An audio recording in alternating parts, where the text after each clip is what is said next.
Garland statue garland చేసేసి అక్కడి నుంచి నామినేషన్ ఇట్లా ఇస్తారా పంపించేస్తే సార్ అటు వస్తారు నేను ఇటు వస్తాను.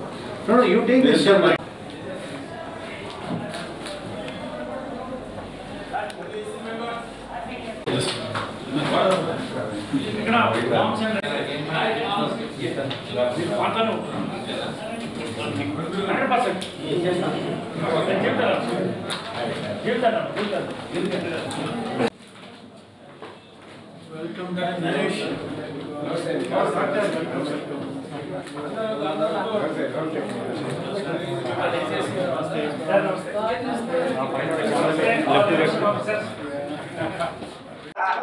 We have found the plan. Today we will be filing nominations. You know,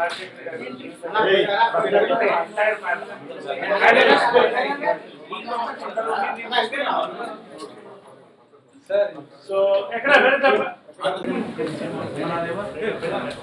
Only members say unna bike vechi. Babu phone kana. Babu camera. Claps ready.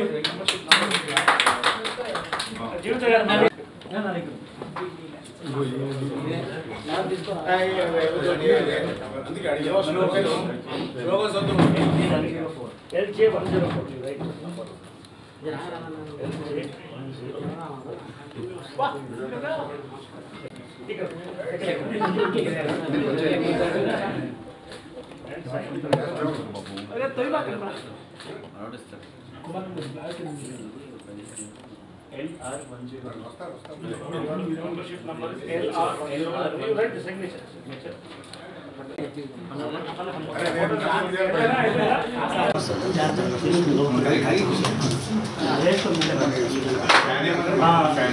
LN 122.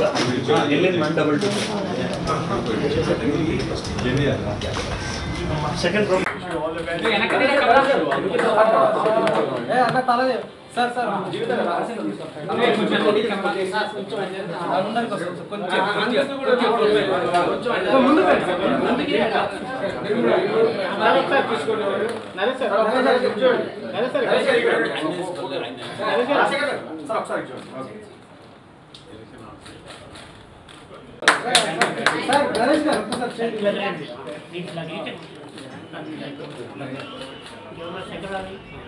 Sir, you not Shankar. Okay, okay. Welcome. First time.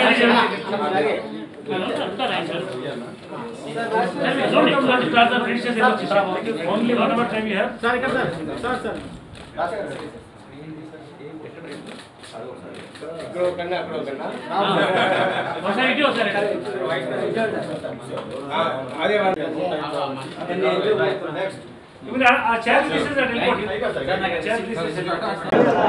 Naresh గారి నాయకత్వం రాజశేఖర్ జిందాబాద్.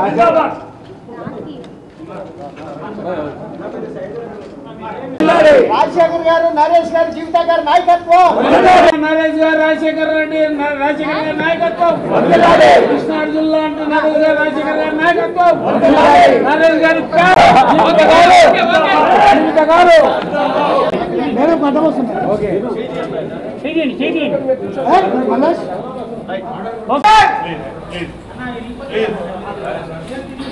పాత్రికేయ మా ప్రతి తెలుగు నటులకు అమ్మ 25 సంవత్సరాలుగా మేమందరం సాధారణ సభ్యులుగా పనిచేస్తూ వచ్చాం. ఒక్క టర్ము నేను రమ్మంటే జాయింట్ సెక్రటరీగా వచ్చాను, వెల్ఫేర్ కమిటీ చైర్మన్గా చేశాను. ప్రెస్ మీట్లో క్లియర్గా మిగతావన్నీ మాట్లాడతాం. It is not the time to talk much. ఇప్పుడు విషయం మాత్రం చెప్తాం, ఒకటే విషయం. మిగతా అన్ని ప్రెస్ మీట్ త్వరలో పెడతాం, క్లియర్గా మాట్లాడతాం. మాలో సాధారణంగా ఎన్నికలు మేము కోరుకోము, ఎందుకంటే అందరూ ఒకటే కుటుంబం.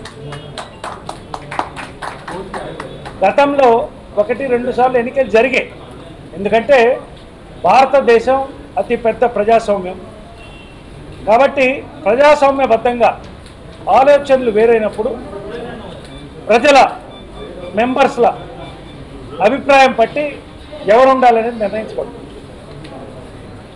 గత టర్ము రాజేంద్ర ప్రసాద్, శివాజీ రాజా, నేను ఉండగా శివాజీ రాజా ప్రపోజ్ చేసి అందరూ ఒక్కొక్క టర్మ్ ఉంటే బాగుంటుందంటే నా మిత్రుడు రాజేంద్ర ప్రసాద్ చాలా గౌరవంగా, చాలా హుందాగా ఒక టర్మ్ చేసి తప్పుకోవడం జరిగింది.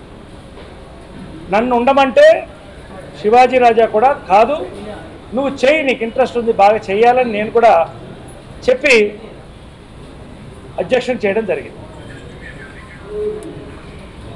ఇప్పుడు 3వ టర్మ్ వచ్చినప్పుడు నేను రాజీనామా చేద్దాం అనుకున్నాను. అక్కర్లేదు, ఇక చాలు, నాకున్న బిజీలో నేను చేసుకుంటూ పోదామని. ఒక టర్ము ఒకళ్ళు చేయాలనేది క్లియర్గా పరచూరి గోపాలకృష్ణ గారు, వెంకటేశ్వర గారు అందరూ ఉండగా శివాజీ రాజా, రాజేంద్ర ప్రసాద్, నేను అందరూ తీసుకున్నాను. మళ్ళీ ఒకసారి శివాజీ రాజా గారు పోటీ చేయాలన్నారు. నాకేం అభ్యంతరం లేదు, కానీ వందల మంది మెంబర్స్ నాకు ఫోన్ చేసి ఒక్క టర్ము మీ కుటుంబం లక్షల రూపాయలు డొనేట్ చేయడమే కాకుండా ఇప్పుడు మాకు అండగా ఉంది, మిమ్మల్ని ఒక్కసారి మేము చూడాలని చెప్పి వాళ్ళు చూస్తున్నారు. ఉన్నటువంటి ఒక ప్రభంజనం, వందల కొద్ది ఫోన్లు నాకు రావడం జరిగింది. నేను ఎప్పుడు పదవుల కోసం పాకులాడింది లేదు, బిరుదుల కోసం పాకులాడింది లేదు, పని కోసం పాకులాడతాను. మిగతావన్నీ నేను ప్రెస్ మీట్లో మాట్లాడతాను. ఈ టర్మ్లో అందరు నిర్ణయం పట్టి సరైన అంగీకరించాను. పెద్దలు అందరూ దాదాపుగా అందరూ ఒక ఆశీర్వాదం ఉంది, అందరూ మీ వెంట ఉన్నామన్నారు. మెంబర్స్ పెద్ద ఎత్తున మిమ్మల్ని గెలిపిస్తాం, మీరు రావాలని కోరుతున్నారు. ఇప్పటికి కూడా యునానిమస్ అనేది మేము కోరుకుంటున్నాం. ఎన్నికలు తప్పదు కాబట్టి ప్రజాస్వామ్య పద్ధతిలో పోతున్నాం. మాకు ఎటువంటి యుద్ధాలు, గొడవలు, గోలలు, కాంట్రవర్సీస్కు పోదలుచుకోలే. గత టర్మ్ గురించి అసలు మాట్లాడదలుచుకోలేదు. అయితే నేను ఫస్ట్ వెళ్ళి సంప్రదించింది ఈ దంపతులు, రాజశేఖరన్ జీవితం. వాళ్ళిద్దరూ చాలామంది చెప్పుకుంటారు, అన్నం పెట్టినటువంటి దంపతులు. ఎంతోమంది కార్మికులకు కానీ, కళాకారులకు కానీ, ప్రజల మధ్యన ఉండి ఇటు రాజకీయంగా కానీ ఇటు సామాజిక పరంగా ప్రజల కోసం పనిచేసినటువంటి వ్యక్తులు. కాకుండా వీళ్ళిద్దరు నా బాల్యమిత్రులు, తన నా చెల్లెలతో సమానం. కాబట్టి రాజశేఖర్ని నేను అడిగాను, మీ ఆవిడని 26 సంవత్సరాల్లో గతసారి నా బాధ ఏంటంటే జయసుధా గారు లాంటి ఉన్నతమైన వ్యక్తిని ఓడిపోవడం జరిగింది. ఇలా కాకుండా ఐకమత్యంగా ఒక మహిళా జనరల్ సెక్రటరీని నేను నిలబెడతాను, నువ్వు అవకాశం ఇస్తే. ఇది రికార్డ్ మెజారిటీతో గెలిపించుకుంటాం. తనకు ఉన్నటువంటి నాయకత్వం కానీ, లక్షణాలు కానీ, తనకు ఉన్నటువంటి ప్రజల సత్సంబంధాలు కానీ ఖచ్చితంగా గెలిపించుకుంటాను, నాకు అవకాశం ఇవ్వని చెప్పినప్పుడు రాజశేఖర్ మనస్ఫూర్తిగా తప్పకుండా నేను దీనికి అంగీకరిస్తానని చెప్పడం, వాళ్ళిద్దరికీ థ్యాంక్స్ చెప్తున్నాను. జీవిత జనరల్ సెక్రటరీగా ఒక చరిత్ర సృష్టించబోతున్నాం. నాన్ కాంట్రవర్షియల్ టర్మ్గా మేము చేయబోతున్నాం. రెండోది, అందరూ వచ్చి నాకేం చెప్పారంటే ఇది బాగుందండి, కానీ మీ ఇద్దరం చూస్తే కృష్ణార్జునులాగా ఉంటారు, ఆయన కూడా వస్తే బాగుంటుంది, మీ ముగ్గురు కలిస్తే త్రిమూర్తులు అద్భుతంగా చేస్తారని మా నమ్మకం, మంచి ప్యానల్ని తీసుకుంటారని నమ్మకం అని చెప్పి రాజశేఖర్ని ఎగ్జిక్యూటివ్ వైస్ ప్రెసిడెంట్గా నువ్వు ఉండాలి రాజశేఖర్ని అడిగితే నా మీద ఉన్న ప్రేమతో ఒకటే చెప్పాడు, నాకు ఇండస్ట్రీలో ఉన్న బెస్ట్ మిత్రుడు నువ్వు, ఒక మంచి పని కోసం దిగావు, ఎటువంటి రాజకీయం ఎటువంటి కాంట్రవర్సీ లేకుండా చేద్దామంటే, సేవలో ఉంటామంటే మనం చేద్దాం అని చెప్పి రాజశేఖర్ నాకు ఇవ్వడం అనేది రాజశేఖర్కి ధన్యవాదాలు. కృష్ణార్జున ఐక్యత, కృష్ణార్జున ఐక్యత, కృష్ణార్జున ఐక్యత, ఆర్ఎస్ రాజశేఖర్ గారి ఐక్యత. తర్వాత వైస్ ప్రెసిడెంట్గా ఇవన్నీ కూడా మొత్తం డిక్లేర్ చేస్తాం. మేము ఒక ప్రెస్ మీట్ పెట్టి మొత్తం ఒక అద్భుతమైన మేనిఫెస్టో అది ఇప్పుడు మేము రిలీజ్ చేయడం, దానికి సపరేట్గా పెట్టి ఇంతవరకు చరిత్రలో లేనటువంటి మేనిఫెస్టోని మా ప్యానల్ రిలీజ్ చేస్తాం. గర్వంగా చెప్తాం. ప్రతి మహిళకి, ప్రతి వృద్ధుడికి, ప్రతి యువకుడు అవకాశం, ప్రతి మహిళకి భద్రత, ప్రతి సీనియర్ సిటిజన్కి ఒక అండ ఈ మేనిఫెస్టో ఉంటుందని నేను చెప్తాను. మిగతావన్నీ నేను మాట్లాడతాను. తర్వాత కోటా శంకర్రావు గారిని చాలా నమ్మకమైనటువంటి వ్యక్తి. కోటా గారి కుటుంబం, ఆయన సోదరుడు, మంచి ఆయనకంటూ ఒక ఐడెంటిటీ. ఆయన్ని కూడా నేను ఒక కోరిక కోరడం జరిగింది. కోటా గారు ఉంటే బాగుండేది, మీ ఇద్దరిలో ఎవరన్నా ఒకళ్ళు మీరు ఉంటారా కోశాధికారిగా అనేది కీలకమైన అంశం. ఇంతకుముందు చాలా టర్మ్స్ ఒకళ్ళే చేయడం జరిగింది.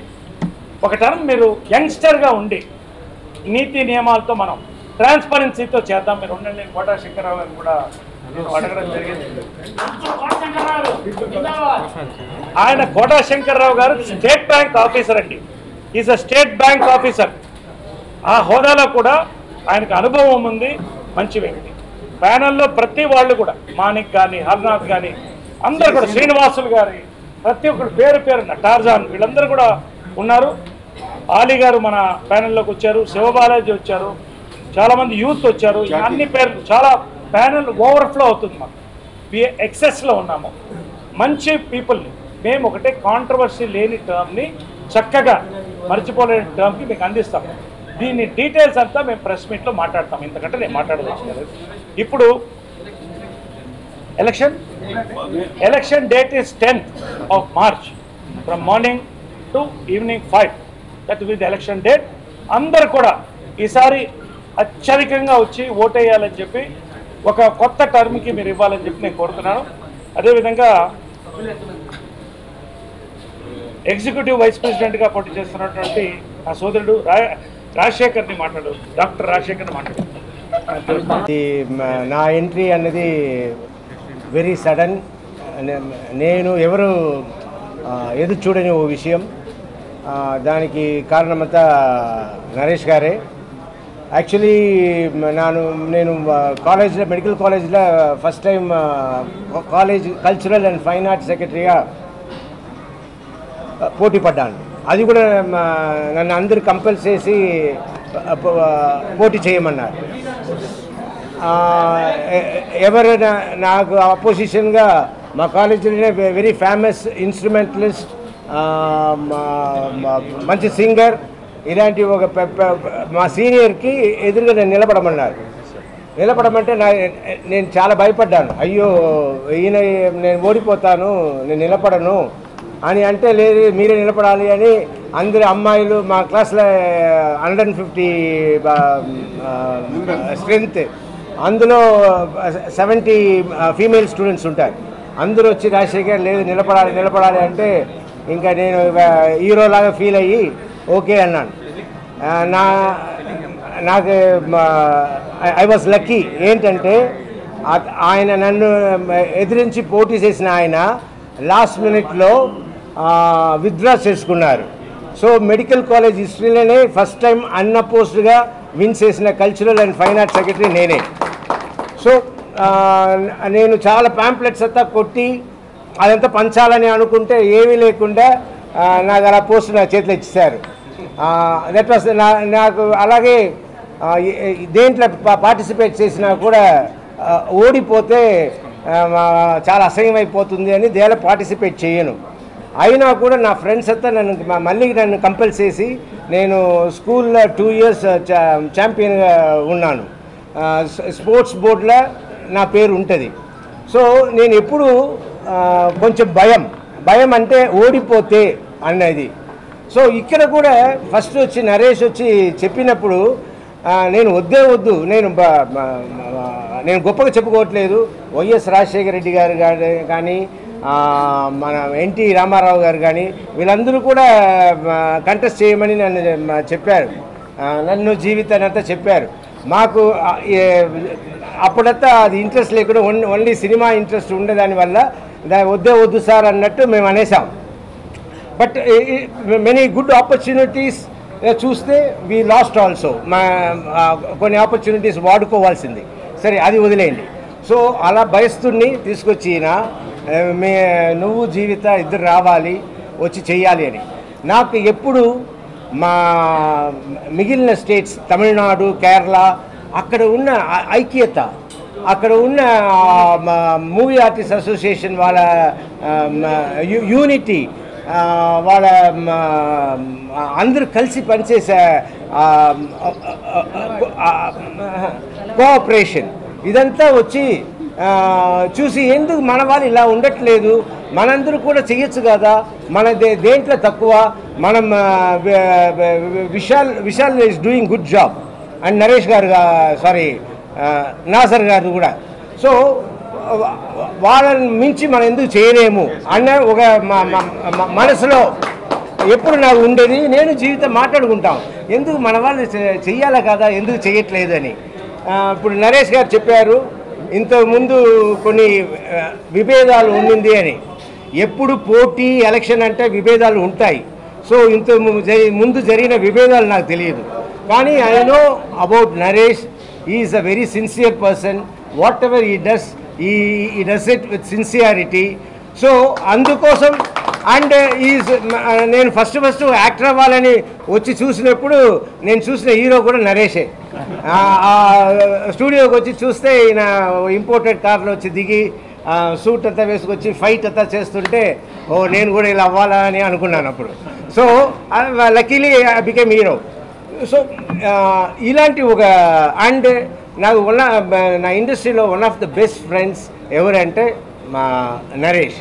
సో ఆ నరేష్ వచ్చి అడిగినప్పుడు ఫస్ట్ నేను వద్దు నరేష్, జీవిత కంటే నిలబడిని జీవితాగే అన్ని తోసేస్తాను, జీవితాన్ని ముందు నిలబెట్టేస్తాను. సో అలా జీవితాన్ని చెయ్యని నేను చేయట్లేదని. తర్వాత నరేష్ లేదు చెయ్యాలి అని చెప్పితే మా అమ్మాయి ఉండుకుని డాడీ సీనియర్ హీరో ప్రెసిడెంట్గా చేసేటప్పుడు మీరు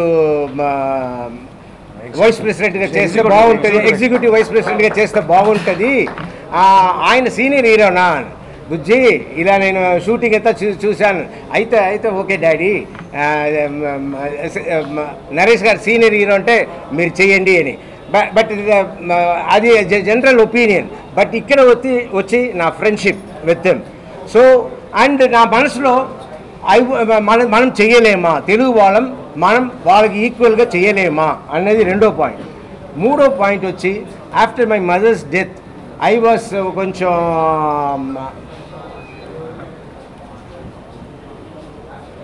షూటింగ్ అయ్యి వస్తే ఎక్కడికి వెళ్ళకుండా అలూఫ్గా ఇంట్లో మోర్ ఇంటూ డిప్రెషన్ వెళ్ళిపోతున్నా. సో అలా ఉండకుండా I want to be busy, I want to do some work and I want to do something for our industry. So yes, and నాకు చెన్నైలో వాళ్ళు చేసిన దానికి ఈక్వల్గా తప్పకుండా చేస్తాము, వీలైతే దాని మించి కూడా చేయడానికి ప్రయత్నిస్తాం. అండ్ ఇట్స్ నరేష్ గారు అందరినీ మంచి ప్యానెల్ పెట్టుకున్నారు, అందరు హార్డ్ వర్కింగ్. దీని గొప్పగా మమ్మల్ని ఇద్దరు గురించి మా ముగ్గురు గురించి మాట్లాడుకోవడం కాదండి, ఇట్స్ అ టీమ్ వర్క్. ఇక్కడ మా టీంలో ఉన్న వాళ్ళందరూ చెయ్యొద్దండి, వీళ్ళంతా మా టీమ్ మెంబర్స్. ఇట్స్ యాక్చువల్లీ పోటీ లేకుండా ఉండాలి. ఒక సేయింగ్ ఉంది ఏంటంటే you need power only when you want to do something harmful. నీకు పవర్ కావాలి. ఎప్పుడు పవర్ కావాలంటే ఏదో చెడు చేయాలంటేనే నీకు పవర్ కావాలి. Otherwise love is enough to get everything done. Okay, ఆ పవర్ లేకుండా నువ్వు లవ్తోనే ఏదైనా సాధించవచ్చు అన్నట్టు చార్లీ చాప్లిన్ అతని సేయింగ్, అతని quote, it's a super quote. So current బిడ్డ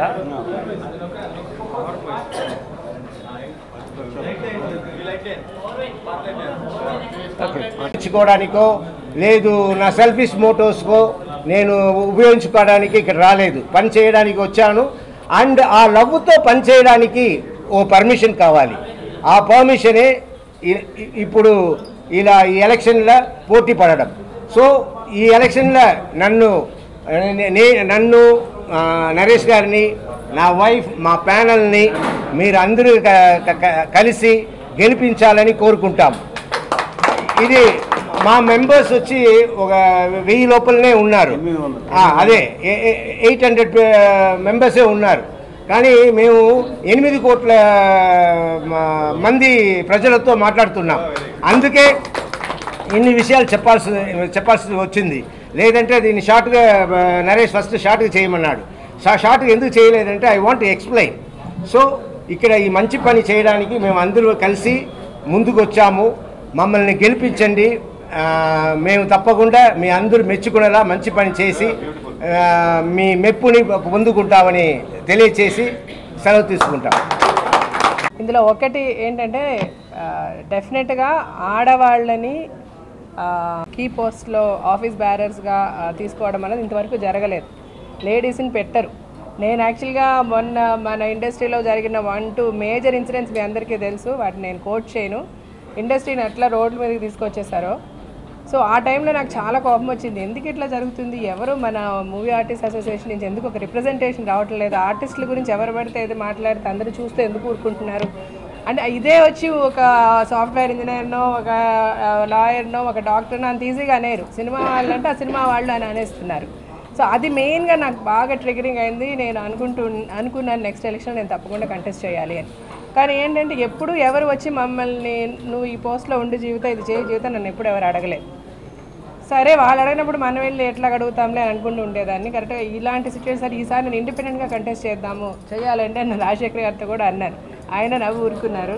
సడన్గా ఒకరోజు నరేష్ వచ్చి చెప్పాడు, ఇట్లాగా నువ్వు జనరల్ సెక్రటరీగా ఉండు Jeevitha, because we need a voice. Ladies side నుంచి ఒక వాయిసే లేదు మన అసోసియేషన్లో.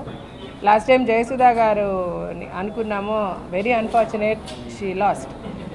సరే అలా చెప్పిన వెంటనే నేను బట్ యాక్చువల్గా నేను ముందు దీనికి ఎంటర్ అయినప్పుడు ఎనానిమస్గా ఉంటుంది అనుకున్నానండి. బట్ ఇది ఎనానిమస్గా లేదు. ఎందుకు లేదు అన్నదానికి డిఫరెన్స్ ఆఫ్ ఒపీనియన్స్ అందరికీ ఉంటాయి. తప్పులు అందరం చేస్తాం, మంచి చెడు అందరిలో ఉంటుంది. అందరూ అన్నీ కరెక్ట్గా చేయలేము. సో అందుకని వాళ్ళు ఏదో ఇంతకుముందు ఉన్న వాళ్ళు సరిగ్గా చేయలేదు, మేము వచ్చి ఏదో చేసేస్తాము అన్నది అలాగని కాదు. డెఫినెట్గా అందరికీ అవకాశం అయితే రావాలి. అవకాశం వస్తే కదా మనం ఏం చేయగలుగుతామో తెలియడానికి. మళ్ళీ అదే మెంబర్స్ అదే వాళ్ళు కంటిన్యూ అయితే then when will we get a chance? So అది అనానిమస్గా అండర్స్టాండింగ్కి రానందువల్ల ఈ పోటీకి దిగాల్సి వచ్చింది. మాలో ఎవరికి ఏమి ఎనిమిటీస్ లేవు, మేమందరిమీ ఫ్రెండ్సే. రేపు ఈ ప్యానల్స్ అన్నీ ఉండవు కదా, ఎగ్జిక్యూటివ్ మెంబర్స్ ఇంతమంది, జనరల్ సెక్రటరీ, జాయింట్ సెక్రటరీ ఇలా ఉంటాయి. అందరూ కలిసే రేపు పని చేయాల్సి వస్తుంది. అందరం కలిసే పనిచేస్తాం. బట్ ఏమైనా ద ఫస్ట్ మోటివ్ ఈస్ మాని ఒక రెస్పెక్టబుల్ ప్లేస్లో పెట్టాలి. మూవీ ఆర్టిస్ట్ అసోసియేషన్ అంటే అందరూ సెల్యూట్ చేసే విధంగా ఆ మూవీ ఆర్టిస్ట్ అంటే గౌరవంగా ప్రతి ఒక్కరు, అంటే నాట్ మన ఇండస్ట్రీ కాదు, ప్రతి ఇండస్ట్రీలో ఆల్ వాక్స్ ఆఫ్ లైఫ్లో ఉన్న వాళ్ళు కూడా చూసి మనకు ఒక నమస్కారం పెట్టాలి. మూవీ ఆర్టిస్ట్ అసోసియేషన్ అంటే టక్కని పిలిచి ఒక పొలిటీషియన్ అవనివ్వండి, ఎవరవనివ్వండి, ఎంత పెద్ద లెవెల్లో ఉన్న వాళ్ళన్నా వచ్చి ఆ రెస్పెక్ట్ ఇవ్వాలి. బికాస్ ఈరోజు ఈవిడ చెప్పేది చాలా కరెక్ట్. ఎందుకంటే కొంతమందికి మన ఇండస్ట్రీ అంటే ఒక చిన్న చూపు. అది కాదండి. మేము మనుషులే, మేము వచ్చి కష్టపడి పనిచేసి ముందుకు రావాలని వచ్చిన వాళ్ళమే. సో ఎవరికి ఎంత విలువ ఉందో అంత విలువ మా ఇండస్ట్రీకి కూడా ఉంది. ప్రతి ఒక్కరికి సెల్ఫ్ రెస్పెక్ట్ అనేది చాలా ఇంపార్టెంట్ అండి. నువ్వు రోడ్లు ఊడ్చేవాడికైనా he'll have his own self respect. దానిని ఏదైనా ఒక ఇష్యూ వస్తే టక్కని మూవీ ఆర్టిస్ట్ అనేస్తున్నారు. అది ఉండద్దు. ఈ మూవీ ఆర్టిస్ట్ అసోసియేషన్ అందరూ తలెత్తుకు తిరిగేలాగా ఉండాలి. బికాస్ ద నెక్స్ట్ జనరేషన్, మా పిల్లలు యాక్ట్ చేస్తున్నారు, ఈరోజు నా డాటర్స్ యాక్ట్ చేస్తున్నారు, వాళ్ళ కొడుకు నరేష్ కొడుకు యాక్ట్ చేస్తున్నాడు. So the future generation is getting in to this and this is a Nobel profession. ఒక ఆర్టిస్ట్ అవ్వడం అనేది ఇట్స్ ఎ గిఫ్ట్. ఎవరు పడితే వాళ్ళు అవ్వలేరండి. సో దీనిని అలాంటి ఒక పొజిషన్లో పెట్టాలని నేను అనుకుంటున్నాను. నాకు ఎప్పుడు ఈ ఆర్గనైజేషన్ అంత పర్ఫెక్ట్గా టువర్డ్స్ ప్రోగ్రెస్ పనిచేస్తున్నట్టు అనిపించలేదు. నాకు నరేష్ వచ్చి చెప్పినప్పుడు నాకు చాలా మేమిద్దరం అనుకునే థాట్స్ తనకి చాలా ఉన్నాయనిపించింది. అంటే ఎంతో చేయొచ్చండి ఆర్టిస్ట్ అంటే, because artist are the only people who are loved by all people, all professions. ఇంజనీర్లు, డాక్టర్లు, సాఫ్ట్వేర్ ఇంజనీర్ ఎవరెవరినివ్వండి ఆర్టిస్టులు అంటే ఇష్టపడతారు. ప్రతి ఒక్కరు సినిమా రిలీజ్ అయితే వెళ్ళి చూస్తారు. So we are loved by everybody. So we have access to do anything and everything. And మా కుటుంబంలో వాళ్ళకి మేము మ్యాక్సిమం సెక్యూరిటీ, సేఫ్టీ ఇవ్వడానికి మాకు ఎన్నో అవకాశాలు ఉన్నాయి. అవన్నీ సరిగ్గా వాడుకోలేదు ఇంతవరకు. వాడుకోకపోవడానికి కారణాలు ఎన్నన్నా ఉండొచ్చు. బట్ మేము వీ వాంట్ టు ట్రై. నేను కూడా ఏదో మేము చేసేస్తామంటలే, మేము ట్రై చేస్తాం. We really want to do the best. So మేము ఇది చేయాలి అంటే ఫస్ట్ మేము గెలవాలి. ఇప్పుడు అందరూ నాయకత్వం వర్ధిల్లాలి ఇదనని కాదు. సో ఈ ప్యానెల్ మొత్తం గెలిస్తేనే, బికాజ్ అందరూ ఒక తాటి మీద ఒక వే ఆఫ్ థింకింగ్తో ఉన్నాం కాబట్టి మా ప్యానెల్ మొత్తం గెలిస్తేనే మేము చేయగలం. ఈరోజు ఇది వదిలేస్తే ఒక ఓటర్గా మాకు 800 ఓట్లే ఉన్నాయి. ఓటర్స్గా నేను ప్రతి ఒక్కరికి చెప్పేది ఏంటంటే, చిన్న పెద్ద అనేది కాకుండా మీరు ఓట్ చేసే ముందు రాజశేఖర్ గారు చెప్పారా, నరేష్ గారు చెప్పారా, లేకపోతే XYZ చెప్పారా, లేకపోతే ఒక పెద్ద పొజిషన్లో ఉన్న వాళ్ళు మనకి చెప్పారా, అలాగ అనుకొని దయచేసి ఓట్ చేయొద్దండి. ఎవరు పని చేయిస్తారు, ఎవరి వల్ల మంచి జరుగుతుంది, ఎవరికి అవకాశం ఇవ్వచ్చు అని దయచేసి ఒక క్షణం ఆలోచించి ఓట్ చేయండి. ప్రతి ఒక్కరు కొంతమంది అనుకోవచ్చు, నా ఒక్క ఓటే కదా, ఎవరో పలానా ఆయన చెప్పారు ఆయనకి వేసేద్దాం, అలా దయచేసి వేస్ట్ చేయొద్దండి. Even single vote matters. మీ సింగిల్ ఓట్ వల్ల నిజంగా బాగా పని చేయగలిగే వ్యక్తి రేపు గెలవకుండా పోవచ్చు. So please my humble request, ఇది ఓట్ చేసే ముందు ఆలోచించి పని చేసే వాళ్ళకి ఓట్ చేయండి. నేను రాజశేఖర్ గారి తరఫున, నరేష్ తరఫున, ఇక్కడ మా హోల్ ప్యానల్ తరఫున I can assure you that we will try to do the best. And మేము తప్పు చేసిన రోజు ఇలా 100 మంది కాదు, లక్షల మంది నిలబడే ముందు మమ్మల్ని నిలబెట్టి అడిగినా మేము మీకు ఆన్సర్ చేస్తాం. I promise we will answer. మీరు వేలెత్తి చూపించండి, దానికి మేము ఆన్సర్ చెప్పగలుగుతాం. అలాంటి సిచ్యువేషన్లను మేము మాని పెడతాం, అలాగే మేము పని చేస్తాం. సో పనినే కాదండి, మా అకౌంట్స్ కూడా ట్రాన్స్పారెంట్గా ఉంటుంది. ప్రతిదీ మా పని అంటేనే ప్రతిదీ. ఇట్స్ లైక్ ఫర్ ష్యూర్ అంటే ఎంతమంది ముందు నిలబెట్టినా నేను వచ్చి ఆన్సర్ చేస్తాను, తనే ఆన్సర్ చేస్తాను, మా ప్యానెల్లో ప్రతి మెంబర్ ఆన్సర్ చేస్తారని మేము తప్పు చేస్తామంటే. సో ప్లీజ్ నేను ఇప్పుడు ఒకటే అడిగేది, గివ్ అస్ ఎ ఛాన్స్. ఒక ఛాన్స్ ఇచ్చి చూడండి. Let's show you what we can do. Thank you so much. త్వరలో ప్రెస్ మీట్ పెడతాము. ప్రెస్ మీట్లో కలిసి మీకు టోటల్గా మేనిఫెస్టో, మేము చేయబోయే విషయాలన్నీ కూడా చెప్తాము. పొద్దున్న కృష్ణ గారు, విజయమల గారు బ్లెస్సింగ్స్ తీసుకుని చిరంజీవి గారితో, మోహన్ బాబు గారితో, మురళీమోహన్ గారితో అందరితో కూడా మాట్లాడాం. అందరూ కూడా బెస్ట్ విషయాలు తెలిపారు. తర్వాత మన ఇండస్ట్రీ వెంకటేష్ నాగార్జున అందరి విషయాలు తీసుకున్నాము. ఇవాళ రఘుపతి వెంకయ్య నాయుడు గారు మన తెలుగు సినిమా పితామహుడు, ఆయన ఆశీర్వాదం తీసుకుని, దాసరి గారు అభినవ రఘుపతి వెంకయ్య నాయుడు గారు ఆయన ఆశీర్వాదం తీసుకుని నామినేషన్ వేసాం. మీ అందరూ మా ప్యానల్ని పూర్తిగా గెలిపించారు. అందరినీ ఒకటే నేను అప్పీల్ చేస్తాం, మంచి చేస్తాం. And super star Mahesh fans, Rajasekhar fans వాళ్ళంతా వచ్చి వాళ్ళ అభిమానం, ప్రేమ చూపించారు. మెంబర్స్ చాలా మంది, 100 మంది ఈ రోజున వచ్చి మద్దతు తెలుపుతున్నారు నామినేషన్ రోజే.